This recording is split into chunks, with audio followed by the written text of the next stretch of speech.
പമ്പയിൽ നടന്ന അയ്യപ്പ സംഗമവുമായി ബന്ധപ്പെട്ട് വലിയ രീതിയിൽ വിവാദങ്ങൾ നിലനിൽക്കുന്നുണ്ട്. പ്രത്യേകിച്ച് അതിനെതിരെ രംഗത്ത് വരുന്നത് സംഘപരിവാറുമായി ബന്ധപ്പെട്ട സംഘടനകളും BJPയും ഉൾപ്പെടെയുള്ള RSS ഉൾപ്പെടെയുള്ള നേതാക്കളും ഇതിനെതിരെ രംഗത്ത് വരുന്നുണ്ട്. അത് അവരെ കുറ്റപ്പെടുത്താൻ കഴിയില്ല.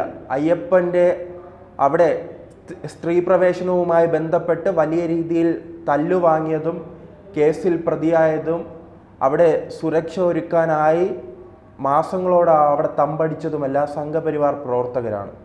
പക്ഷെ ഇതിനിടയിൽ മുസ്ലിം ലീഗിന് എന്താണ് കാര്യം? പിണറായി സർക്കാർ ചിലപ്പോൾ അയ്യപ്പ സംഗമം നടത്തും. അത് ദേവസ്വം ബോർഡുമായി ബന്ധപ്പെട്ടാണല്ലോ നടത്തുന്നത്. പിണറായി സർക്കാരും പിണറായി പലതവണ പറഞ്ഞിട്ടുണ്ടല്ലോ, ദേവസ്വം ബോർഡിൻ്റെ വാർഷികവുമായി ബന്ധപ്പെട്ട് അവിടെ നടത്തുന്നതിൽ മുസ്ലിം ലീഗിന് എന്താണ്? ഇപ്പോൾ മുസ്ലിം ലീഗിൻ്റെ നേതാവാണ് ഇതിൽ വലിയ സങ്കടവുമായി രംഗത്ത് വന്നിരിക്കുന്നത്. അദ്ദേഹം ഇങ്ങനെ പറയുകയാണ്, യഥാർത്ഥ ഭക്തർ ആഗോള അയ്യപ്പ സംഗമത്തിൽ പങ്കെടുത്തിട്ടില്ല. ചടങ്ങിലെ ഒഴിഞ്ഞ കസേരകൾ ഇത് തെളിയിക്കുന്നതാണ്. പറയുന്നത് ആരാണ്? മുസ്ലിം ലീഗിൻ്റെ സംസ്ഥാന ജനറൽ സെക്രട്ടറിയായ PMA സലാം. പിന്നീടും അദ്ദേഹം പറയുകയാണ്, ഇപ്പോൾ ഈ മുസ്ലിം ലീഗിൻ്റെ വർഗീയ നീക്കങ്ങൾക്കെതിരെ ചില പ്രദേശങ്ങളുടെ അവരുടെ സ്വന്തം രാജ്യമായി കൈയടക്കി വെച്ചിട്ടുണ്ടല്ലോ, അതിനെതിരെ നിരന്തരം പറയുന്ന വെള്ളാപ്പള്ളി നടേശനെയും ഇത്തരത്തിൽ പിടിച്ചിടാൻ മറന്നിട്ടില്ല. അദ്ദേഹം പറയുകയാണ്, പിടിവള്ളി നഷ്ടപ്പെട്ട പിണറായി വിജയൻ പിടിച്ചു നിൽക്കാനായി വെള്ളാപ്പള്ളി നടേശനൻ ഉൾപ്പെടെയുള്ളവരെ ഉപയോഗിച്ച് വിഭാഗീയത സൃഷ്ടിക്കാൻ ശ്രമിക്കുകയാണ്. ഇനി വിഭാഗീയത സൃഷ്ടിക്കാൻ ശ്രമിക്കുകയാണ്. ആരാണ് ശ്രമിക്കുന്നത്? വെള്ളാപ്പള്ളി നടേശനെന്ന്. ഈ മുസ്ലിം ലീഗിൻ്റെ ചരിത്രം അറിയാലോ. കോൺഗ്രസിൻ്റെ ഇത്രയും 10 വർഷമായി ഈ പ്രതിപക്ഷ ബെഞ്ചിൽ ഇരുത്തിയത് ആരാണ്? ഈ മുസ്ലിം ലീഗല്ലേ. കാരണം ഉമ്മൻചാണ്ടി സർക്കാരിൻ്റെ കാലത്ത് ഉമ്മൻചാണ്ടിയെ ഭരിക്കാൻ സമ്മതിക്കാതെ 5ാം മന്ത്രി വേണം, സ്കൂളുകളിൽ പച്ച പെയിൻ്റ് അടിക്കണം, പച്ച ലഡു വിതരണം ചെയ്യണം, അങ്ങനെ ഒരു പച്ചമയമായിരുന്നു. അങ്ങനെയാണെങ്കിൽ ആ പച്ചയെ മാച്ചു കളഞ്ഞ് കേരളത്തിലെ ജനങ്ങൾ ഇപ്പോൾ ചുവപ്പ് അടിച്ചിരിക്കുകയാണ്. 10 വർഷമായി പച്ച പെയിൻ്റ് ഇവിടെ വേണ്ട, ചുവപ്പ് മതി. കാരണം കേരളത്തിൻ്റെ നവോത്ഥാന നായകർ ശ്രീനാരായണ ഗുരുവും അയ്യങ്കാളിയും അടക്കമുള്ളവർ, വൈകുണ്ഠസ്വാമി അടക്കമുള്ളവർ ഇവിടെ പച്ച പെയിൻ്റ് അടിക്കാനല്ല കേരളത്തെ രൂപീകരിച്ച് വച്ചിരിക്കുന്നത്. അതോടൊപ്പം തന്നെ AKGയും EMSഉം കഷ്ടപ്പെട്ട് നവോത്ഥാനത്തിൻ്റെ ആ പിന്തുടർച്ചക്കാരായി മാറിയപ്പോൾ അവർ കേരളത്തിൽ പച്ച പെയിൻ്റ് അടിക്കാനല്ല ആഗ്രഹിച്ചത്. പച്ച പെയിൻ്റ് അടിക്കാൻ ആഗ്രഹമുള്ളവരെല്ലാം 1947 തന്നെ പാകിസ്ഥാനിലേക്ക് ചേക്കേറിയിട്ടുണ്ട്. ഇനി ഇന്ത്യയിൽ പച്ച പെയിൻ്റ് വേണ്ടെന്ന് അവരും നിലപാടെടുത്തിട്ടുണ്ട്. അങ്ങനെ ഒരു ശ്രമം അന്ന് നടക്കാത്ത പച്ച പെയിൻറ്റുമായാണ് അവർ 2011 മുതൽ 16 വരെ കേരളത്തിൽ അങ്ങനെ ഉല്ലസിച്ച് നടന്നത്. 5ാം മന്ത്രി പ്രഖ്യാപനം നടത്തിയത് ആരാണ്? കോൺഗ്രസ് പാർട്ടിയാണോ അതോ UDF യോഗത്തിലാണോ? അല്ലല്ലോ.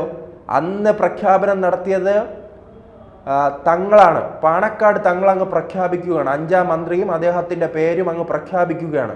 ജനങ്ങൾ കാത്തിരുന്നു. അടുത്ത തെരഞ്ഞെടുപ്പ് വന്നപ്പോൾ അങ്ങനെയാണെങ്കിൽ നിങ്ങൾക്ക് മന്ത്രിസ്ഥാനം 5ാം മന്ത്രിയും വേണ്ട, 6ാം മന്ത്രിയും വേണ്ട, ഒരു മന്ത്രിയും വേണ്ട എന്ന തീരുമാനത്തിലേക്ക് എത്തി. അതുകൊണ്ടല്ലേ കോൺഗ്രസിന് വലിയ തിരിച്ചടി ഉണ്ടായത്. നാം അത് കൃത്യമായി പരിശോധിച്ചാൽ അറിയാം. കാരണം ഈ മലബാറിൽ ഉണ്ടാക്കിയവരുടെ സ്വാധീനത്തിന് പകരമായി തെക്കൻ കേരളത്തിൽ വലിയ തിരിച്ചടി ഉണ്ടായില്ലേ? തിരുവനന്തപുരം മണ്ഡലത്തിൽ കോൺഗ്രസിനും എത്ര സീറ്റ് ലഭിച്ചു? കൊല്ലം ജില്ല, കാരണം ഹൈന്ദവ സമുദായം ഭൂരിപക്ഷമുള്ള മണ്ഡലങ്ങളിൽ ഇവർക്ക് എത്ര സീറ്റ് ലഭിച്ചു? നമുക്ക് പരിശോധിക്കാമല്ലോ. തിരുവനന്തപുരവും കൊല്ലവും തൃശ്ശൂരും അടക്കം. എന്തിനു പറയുന്നു? ക്രൈസ്തവ ന്യൂനപക്ഷമുള്ള കോട്ടയത്ത് പോലും കോൺഗ്രസിന് എത്ര സീറ്റ് ലഭിച്ചു? പത്തനംതിട്ടയിൽ എത്ര സീറ്റ് ലഭിച്ചു?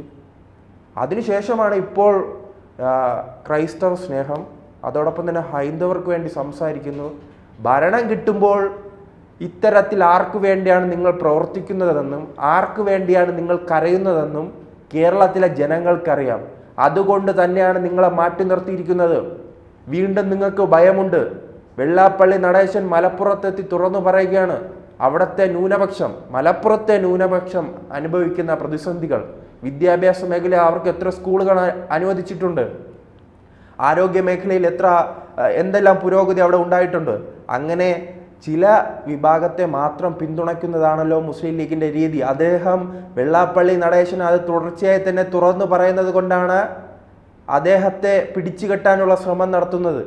ഇത് തുറന്നു പറയുമ്പോൾ വീണ്ടും 2026 തെരഞ്ഞെടുപ്പിലും വീണ്ടും കമ്മ്യൂണിസ്റ്റ് പാർട്ടി അധികാരത്തിൽ വരും. കോൺഗ്രസ് പാർട്ടി അധികാരത്തിൽ വന്നാൽ ആദ്യം കൊടിയുമായി ഇറങ്ങാൻ പോകുന്നത് പാലക്കാട് നാം കണ്ടല്ലോ, SDP ആണ്, ജമാഅത്തെ ഇസ്ലാമിയാണ്, മുസ്ലിം ലീഗാണ്. അത് തുറന്നു പറയാൻ വെള്ളാപ്പള്ളി നടേശൻ ധൈര്യം കാണിക്കുന്നത് കൊണ്ടാണ് അദ്ദേഹത്തെ ഒരു വർഗീയവാദിയായി ചിത്രീകരിച്ച് ഇപ്പോൾ ഇത് തന്നെ പറയുന്നുണ്ടല്ലോ. പിണറായി വിജയനും വെള്ളാപ്പള്ളി നടേശനും ചേർന്ന് വിഭാഗീയത നടത്താൻ ശ്രമിക്കുന്നുവെന്ന് വെള്ളാപ്പള്ളി നടേശൻ തുറന്നു പറയുന്നുണ്ട്. അദ്ദേഹത്തെ എന്താ ഒറ്റപ്പെടുത്തണമെന്നാണോ പിണറായി വിജയൻ വെള്ളാപ്പള്ളി നടേശനെ ഒറ്റപ്പെടുത്തണമെന്നാണോ മുസ്ലിം ലീഗ് ആവശ്യപ്പെടുന്നത്? നിങ്ങളുടെ മത നേതാക്കളും നിങ്ങളുടെ സാമുദായ നേതാക്കളെ മാത്രം പിണറായി വിജയൻ കണ്ടാൽ മതിയോ? ഇപ്പോൾ ശിവൻകുട്ടി അടക്കമുള്ളവർ സമസ്തയുടെ നേതാവിനെ കണ്ടിരുന്നല്ലോ കാന്തപുരത്തിന്. അദ്ദേഹം പിന്നെ ഈ വിദ്യാഭ്യാസ മേഖലയിലെ സമയക്രമവുമായി ബന്ധപ്പെട്ടും യൂണിഫോമുമായി ബന്ധപ്പെട്ട് അങ്ങനെ എന്തെല്ലാം സംഭവങ്ങളുണ്ടെങ്കിൽ എതിർപ്പുമായി നിങ്ങളുടെ നേതാക്കൾ എത്തുമല്ലോ. കമ്മ്യൂണിസ്റ്റ് പാർട്ടിയിലെ നേതാക്കൾ അവിടെ ചർച്ചയ്ക്ക് എത്തുമല്ലോ. അതിനെക്കുറിച്ച് നിങ്ങൾ എന്താ ഒന്നും പറയാത്തത്? ഇതാണ് പ്രശ്നം. നിങ്ങൾക്ക് 5ാം മന്ത്രി വേണം. കാസർഗോഡ് നിങ്ങൾ മുദ്രാവാക്യം വിളിക്കുക ഹൈന്ദവർക്കെതിരെ. പോപ്പുലർ ഫണ്ടും SDP അടക്കം അവലും മലരും കുന്തിരിക്കാൻ കാത്തുവെച്ചോ എന്ന് പറയുമ്പോൾ നിങ്ങൾ മൗനം പാലിക്കും. നിങ്ങളുടെ പ്രശ്നം വരുമ്പോൾ നിങ്ങൾ മൗനം പാലിക്കും. അതെന്താ നിങ്ങൾ എതിർത്ത് പറയാത്തത് എന്താ? അതുകൊണ്ട് വെള്ളാപ്പള്ളിയുടെ കാര്യം നോക്കാനും അയ്യപ്പ സംഗമത്തെക്കുറിച്ച് സംസാരിക്കാനും എന്തായാലും ഇവിടുത്തെ കമ്മ്യൂണിസ്റ്റ് പാർട്ടിക്ക് അറിയാം, SNDPക്ക് അറിയാം, അതോടൊപ്പം തന്നെ NSSന് അറിയാം, KPMSന് അറിയാം, ഇവിടുത്തെ സംഘടനകളുണ്ട്. അതുകൊണ്ട് RSS എതിർക്കുന്നു, BJP എതിർക്കുന്നു, അതിനിടയ്ക്ക് ഞങ്ങൾ കയറി 2 ഗോൾ അടിക്കാമെന്ന ചിന്തയുമായി വന്നാൽ നിങ്ങൾ കഴിഞ്ഞ 10 വർഷമായി എവിടെയാണോ ഇരിക്കുന്നത് അത് തന്നെയാണ് തുടരും. അതിൻ്റെ ഒരു അങ്കലാപ്പാണല്ലോ നിങ്ങൾ ഇപ്പോൾ കാണിക്കുന്നത്. നിലവിലെ സാഹചര്യത്തിൽ രാഹുൽ മാങ്കൂട്ടം പ്രശ്നവും മറ്റ് വിവാദങ്ങളും കോൺഗ്രസിലെ തമ്മിലടിയും.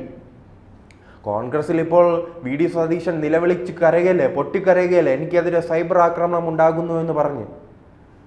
അങ്ങനെ കരയുന്നതിൻ്റെ കാരണം എന്താണ്? കുറച്ച് നാൾ മുമ്പ് ഈ കരച്ചിലല്ല, ഞങ്ങൾ 100 സീറ്റിൽ ജയിക്കും. ഇപ്പോൾ അദ്ദേഹം 100നെ കുറിച്ച് മിണ്ടുന്നില്ല. 100 വേണ്ട 50 കിട്ടിയ ലാഭമെന്ന് പറഞ്ഞാണ് ഇപ്പോൾ VD സതീശൻ പോകുന്നത്.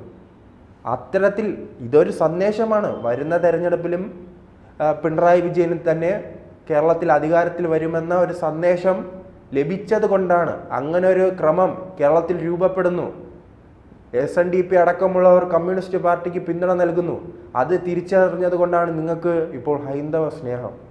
ഈ ഹൈന്ദവ സ്നേഹം നമുക്കറിയാം, അധികാരം കിട്ടും. ഞാൻ മുമ്പ് സൂചിപ്പിച്ചതുപോലെ തന്നെ നിങ്ങളുടെ ഭരണ സമയം നാം കണ്ടല്ലോ. 2011 മുതൽ 2016 വരെയുള്ള കാലഘട്ടം. അന്ന് നിങ്ങളുടെ മതേതരത്വം നാം കണ്ടല്ലോ.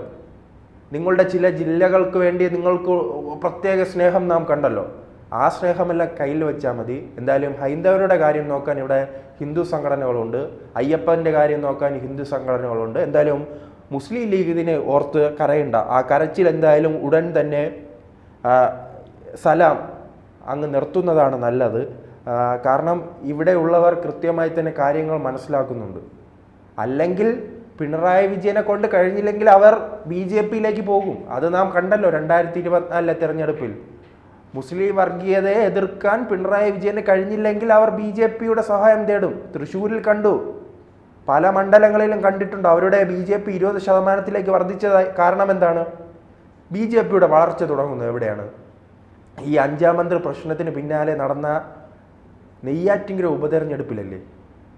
നെയ്യാറ്റിങ്കര ഉപതെരഞ്ഞെടുപ്പ് മുതലാണ് BJPയുടെ കേരളത്തിലെ വളർച്ച ആരംഭിക്കുന്നത്. അതിന് കാരണക്കാരാരാണ്? നിങ്ങളാണ്, മുസ്ലിം ലീഗാണ്. കോൺഗ്രസിനെ വിരട്ടി നിങ്ങൾ 5ാം മന്ത്രി നേടിയപ്പോൾ ഇവിടെയുള്ള സമുദായങ്ങൾ തിരിഞ്ഞു, കോൺഗ്രസിനെതിരെ തിരിഞ്ഞു, UDFനെതിരെ തിരിഞ്ഞു. അത് തന്നെയാണ് കമ്മ്യൂണിസ്റ്റ് പാർട്ടിയുടെ വിജയം. അവർ ഇപ്പോൾ 2024 തെരഞ്ഞെടുപ്പിന് മുമ്പ് അവരൊന്ന് തിരിയാൻ ശ്രമിച്ചു. അതിനെ ജനങ്ങൾ പാഠം പഠിപ്പിച്ച് അവർ ഇപ്പോൾ കൃത്യമായ വഴിയിൽ വരുന്നുണ്ട്. എന്തായാലും മുസ്ലിം ലീഗിൻ്റെ നിറം മാറുന്ന രീതി കേരളത്തിലെ ജനങ്ങൾക്ക് കൃത്യമായി തന്നെ അറിയാം. കൂടുതൽ വാർത്തകളും വിശേഷങ്ങളും നിങ്ങളിലേക്ക് എത്താൻ ABC മലയാളം സബ്സ്ക്രൈബ് ചെയ്യുക, ബെൽ ബട്ടണും അമർത്തുക.